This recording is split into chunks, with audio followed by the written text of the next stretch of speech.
کر نہیں ہے, ٹیچر سے بڑھ کر نہیں ہے, وہ عالم جو آپ کو درس دے رہا ہے اس عالم سے بڑھ کر نہیں ہے. اس لیے کہ ماں باپ کھانا کھلاتے ہیں مگر ایک عالم آپ کو زندگی جینے کا طریقہ بتاتا ہے, ایمان کا طریقہ بتاتا ہے. اس لیے میں نے اس مسئلے کی وضاحت کر دی کہ آج کل بہت ہنگامہ چل رہا ہے. ہنگامہ آ رہی ہے, آپ کے لیے جاننا بھی ضروری ہے. میں یہ بول رہا ہوں میرے دوست نوجوان ہے, 3 بار حضور نے ماں کا ذکر کیا, 1 بار والد کا. یہ مسئلہ اعلیٰ حضرت کی بارگاہ میں پہنچا.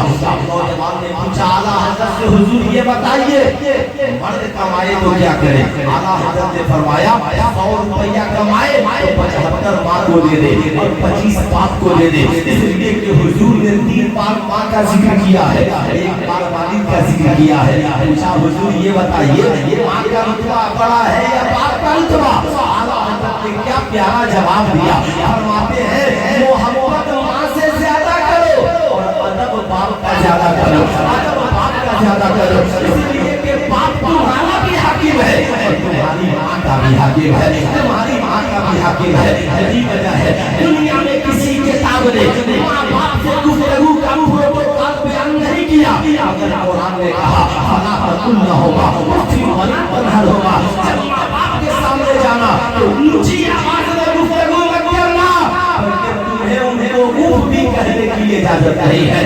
بڑھاپے کو پہنچ گئے تو اوف بھی مت کہنا.